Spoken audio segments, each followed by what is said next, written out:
감찰하시며 나를 응원하시는 분, 내 길을 밝혀서 영원한 생명의 길로 인도하시며 나를 격려하시는 분, 크고 작은 갈등을 겪곤 하지만 항상 결국 당신을 선택합니다. 나의 유일한 고백의 대상은 오직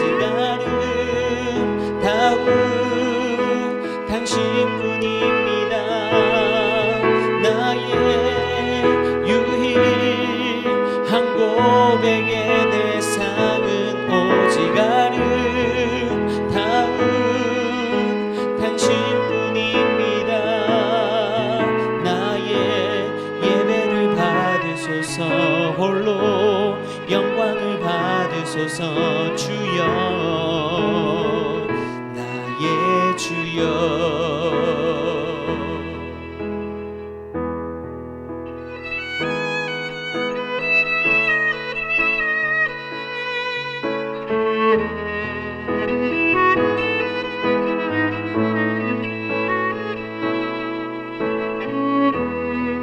오 주님, 당신은 내 삶 구석구석까지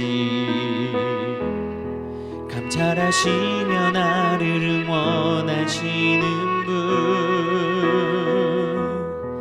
내 길을 밝혀서 영원한 생명의 길로 인도하시며 나를 격려하시는 분, 크고 작은 갈등을 겪곤 하지만 항상 결국 당신을 선택합니다. 나의 유일한 고백의 대상은 오직 아름다운 당신뿐입니다.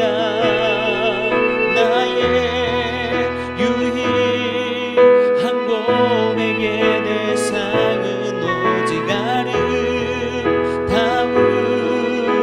당신뿐입니다. 나의 예배를 받으소서, 홀로 영광을 받으소서. 주여, 나의 주여.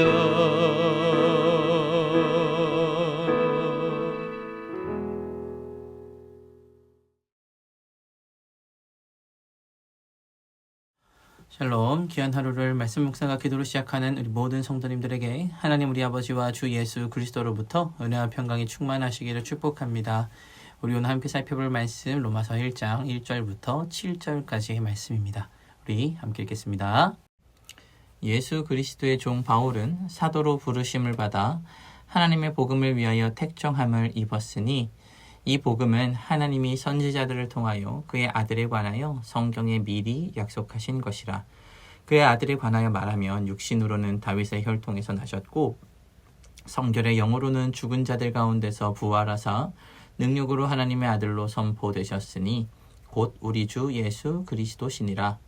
그로 말미암아 우리가 은혜와 사도의 직분을 받아 그의 이름을 위하여 모든 이방인 중에서 믿어 순종하게 하나니 너희도 그들 중에서 예수 그리스도의 것으로 부르심을 받은 자니라. 로마에서 하나님의 사랑하심을 받고 성도로 부르심을 받은 모든 자들에게 하나님 우리 아버지와 주 예수 그리스도로부터 은혜와 평강이 있기를 원하노라. 아멘. 사랑하는 성도 여러분, 오늘 우리를 이 자리에 인도하시고 또 아침 묵상의 자리에 초청해 주신 하나님께 감사를 드립니다. 우리는 하나님께서 주신 이 귀한 말씀을 통해서 하나님의 마음을 더 잘 이해해야 하고 우리의 신앙을 새롭게 하며 영적으로 성장을 해야 합니다. 그러나 성경을 읽거나 말씀을 들을 때 때로는 이해하기 어려운 구절이나 또 깊이 있는 진리 앞에서 우리의 한계를 느낀 적도 아마 있을 겁니다. 이때 우리는 단순히 우리가 가지고 있는 지식이나 우리가 가지고 있는 어떤 능력에 의존하려고 하는 유혹에 빠지기도 하죠. 그러나 이 성경은 단순한 정보나 지식의 책이 아닙니다. 성경은 창조주이신 하나님께서 우리 인류에게 주신 하나님의 특별한 계시이죠. 이 계시를 통해 우리는 하나님의 뜻과 성품을 알게 되고 우리를 향한 하나님의 구원의 계획을 깨달을 수 있습니다. 하지만 이 계시는 인간의 단순한 이성이나 지혜로는 온전히 이해될 수가 없는 것이죠. 그래서 사도 바울 역시 고린도전서의 말씀을 통해서 하나님의 지혜에 있어서는 이 세상이 자기의 지혜로 하나님을 알지 못한다라고 우리에게 전달하고 있습니다. 즉, 이 말씀은 단순히 인간의 능력으로는 하나님의 말씀을 이해할 수 없고 하나님의 능력이 있어야 하나님의 말씀을 이해할 수 있다고 선언하시는 것이죠. 자, 이렇듯 계시된 말씀은 보여주어도 인간의 제한된 이성과 능력으로는 온전히 깨달을 수가 없습니다. 그렇게 우리는 성령의 도우심이 필수적으로 필요하죠. 성령은 성경의 저자이시며 우리 안에서 역사하셔서 다친 마음과 어두운 지혜를 깨우쳐 주십니다. 성경을 올바로 이해하게 하시고 그 진리를 우리 삶에 적용하기 위해서는 성령님의 인도하심이 반드시 필요한 것이죠. 자, 이제 우리는 성령님의 도우심이 없다면 성경을 이해할 수 없다는 사실을 깊이 인식하며 오늘 이 말씀을 바라보기를 원합니다. 그러면서 성령에 의해서 우리의 마음이 열리고 하나님의 말씀을 들리는 시간이 됐으면 좋겠습니다. 자, 우선 우리에게 성령이 왜 필요한지에 대해서 조금 더 명확하게 살펴보아야 합니다. 왜 우리가 성령의 도우심 없이는 하나님의 말씀을 온전히 이해할 수 없을까요? 자, 이건 말씀드렸던 것처럼 성경이 단순히 역사나 윤리, 교훈의 책이 아니라 하나님께서 인류에게 주신 계시이기 때문입니다. 자, 계시란 인간의 눈에는 보이지 않고 우리의 지식으로는 이해할 수 없는 하나님의 깊은 뜻이 드러나는 것입니다. 자, 비밀과 계시는 좀 다르죠. 비밀은 감추어졌다가 보여주면 바로 이해할 수 있지만 계시는 하나님께서 보여주셔도 성령의 도우심이 없으면 이해할 수 없습니다. 이것이 계시이죠. 그래서 우리는 성경을 계시의 책이라고도 부릅니다. 자, 성경을 계시의 책이라고 부르는 이유는 단순하죠. 성경에는 인간의 머리로는 도달할 수 없는 진리가 담겨져 있습니다. 성령님은 이 책의 저자이시며 또 우리가 이 책의 진리를 이해할 수 있도록 도우시는 선생님이시기도 합니다. 예수님께서도 이 진리를 가르치셨습니다. 누가복음 24장 25절에 따르면 부활 후 제자들에게 나타나신 예수님께서 이렇게 말씀하시죠. 이에 그들의 마음을 열어 성경을 깨닫게 하시고 라고 말씀하셨습니다. 이 구절은 성령님께서 우리의 마음의 눈을 열어주셔야만 우리가 성경의 진정한 의미를 깨달을 수 있다고 말씀하시는 것입니다. 자, 많은 경우 우리는 성경을 읽으며 단순히 정보를 습득하려고 하거나 말씀을 우리의 힘으로 해석하려고 합니다. 그러나 성경의 저자이신 성령님께서 우리 안에서 일하시지 않는다면 우리는 하나님의 계시를 온전히 이해할 수 없습니다. 우리 스스로의 힘으로는 이 진리를 깊이 깨달을 수 없기 때문에 성경을 대할 때마다 우리는 주여 우리의 마음을 열어주시옵소서라고 기도해야 합니다. 성령님의 도우심은 단순히 우리의 지식이 확장되는 것에 국한되는 것이 아니라 우리의 영혼이 하나님을 향해 뜻을 새기고 변화되도록 요구하는 한 과정이며 능력이기 때문입니다. 자, 이러한 시간을 지나가게 되면 우리의 신앙과 언어와 사고가 변화되게 됩니다. 어린 아이들은 항상 나라는 단어를 중심으로 말하고 생각을 하죠. 굉장히 이기적이고 자기 중심적인 사고를 합니다. 그러나 이것이 인간의 본능이기도 합니다.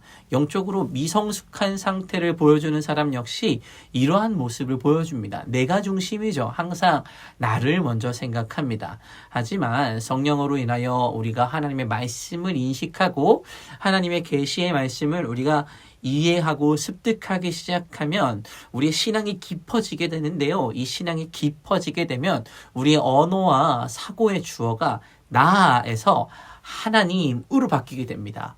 우리는 이제 더 이상 내가 무엇을 할까 보다는 하나님께서 무엇을 원하실까라는 질문을 더 많이 할 수 있게 되는 것이죠. 이러한 이야기의 대표적인 인물이 바로 야곱입니다.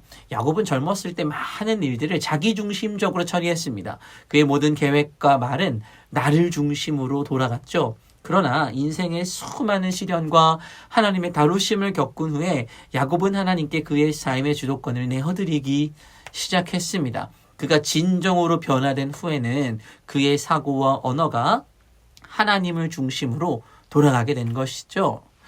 이러한 모습은 우리의 삶에도 동일하게 적용이 됩니다. 우리도 신앙이 성숙할수록 더 이상 우리의 삶의 중심이 나 자신이 아닌 하나님을 우리 삶의 중심에 두게 되죠. 모든 상황 속에서 우리의 첫 번째 반응은 하나님이 원하시는 것이 무엇인가가 되어야 합니다. 우리의 언어가 하나님이로 시작될 때 우리의 사고방식도 달라지고 삶의 선택도 행동도 하나님의 뜻에 맞게 변화되게 되는 것이죠. 이는 성령님의 도우심이 있을 때 가능한 일입니다. 사랑하는 성도 여러분, 우리는 하나님께서 주신 말씀을 온전히 깨닫고 실천하기 위해서 반드시 성령님의 도우심이 필요합니다. 성령께서는 우리가 진리를 알게 하는데 도와주시고 그 진리로 말미암아 우리의 삶이 변화되는 것까지도 도와주십니다. 우리의 언어와 우리의 사고와 우리의 주어가 나에서 하나님으로 바뀌는 것 역시 성령님의 은혜로 말미암아 가능하게 되는 것이죠. 그렇게 우리는 우리의 삶을 하나님의 계시에 맡기고 매 순간 성령님께서 우리의 삶을 인도해 주시기를 간구하며 살아가는 삶을 살아야 합니다. 우리의 마음에 하나님을 중심에 두고 성령님께 완전히 의지할 수 있는 삶을 살아가게 되시기를 축복합니다. 하나님의 진리 안에서 더욱 성장하고 변화된 삶을 오늘 우리 아침 모두가 누리시게 되기를 간절히 소망합니다. 아멘. 우리 함께 기도하겠습니다. 사랑과 은혜가 풍성하신 하나님 아버지, 오늘도 우리를 말씀의 자리로 불러주시고 이 말씀을 통하여 하나님께 나아갈 수 있게 하여 주시니 감사합니다. 하나님, 우리는 종종 우리 자신의 지혜와 능력으로 하나님의 뜻을 이해하려고 애쓰지만 그럴 때마다 우리의 한계가 명확하다라는 것을 깨닫게 됩니다. 성경의 진리를 온전히 깨닫기 위해서는 성령님의 조명이 필요함에도 성령님을 구하지 못할 때도 있었습니다. 그러나 하나님 아버지여, 성령을 우리에게 보내주셔서 우리의 어두운 지혜를 밝게 해주시며 우리의 감성과 영혼을 열어 하나님의 말씀을 깊이 이해할 수 있도록 우리를 도와주시옵소서. 오늘도 우리의 생각과 언어 속에서 나라는 중심을 내려놓고 주님이 우리의 삶의 주어가 되기를 간절히 소망합니다. 하나님, 우리의 삶이 어떠한 상황 속에서도 하나님을 중심에 두고 모든 것을 바라보게 하시며 주님의 뜻이 우리를 통해 이루어지게 하여 주시옵소서. 우리 안에 역사하셔서 우리의 생각과 행동이 성령님께서 인도하시는 길을 따라가도록 이끌어 주시고 언제나 주님의 영광을 드러내는 도구로서의 삶을 우리 모두가 살아갈 수 있도록 인도하여 주시옵소서. 감사드리며 예수님의 이름으로 기도합니다. 아멘. 우리 이 시간 함께 기도할 도구 기도 제목은 나눔과 섬김을 통한 지역사회 복음화를 위해서 기도하겠습니다. 카페 꿈틀을 찾는 여러 불신자들이 카페를 통해 쉼을 제공받고 카페가 복음을 전하는 접촉점이 될 수 있도록 기도해 주시며 보다 많은 성도들이 카페를 통해 선교에 동참하는 기쁨을 누릴 수 있도록 우리 함께 기도하겠습니다. 그리고 카페를 위해서 헌신하며 섬기는 분들 영역 간의 강건함과 은혜와 은총이 충만하게 넘치도록 우리 함께 기도하겠습니다. 두 번째로 지역사회가 필요로 하는 사역을 통한 복음화를 위해서 기도하겠습니다. 우리 교회가 지역사회에 꼭 필요한 선한 이웃, 좋은 이웃, 사랑이 넘치는 이웃이 되어 지역사회로 섬길 수 있도록 해주시고 가난하고 소외되고 연약한 이웃들에게 예수 그리스도의 따뜻한 사랑을 전하는 우리 교회 될 수 있도록 우리 이 시간 함께 기도하겠습니다. 이 시간 마지막으로 교회를 위하여 기도하실 때 육신의 질병으로 치료 중에 있는 식구들과 생활에 어려움을 겪고 있는 식구들과 군 복무 중인 형제들과 타 지역에서 머물고 있는 교회 식구들과 학업 중에 있는 청년들을 위해 기도하시고 각자 기도 제목 가지고 함께 기도하도록 하겠습니다. 우리 함께 기도하겠습니다.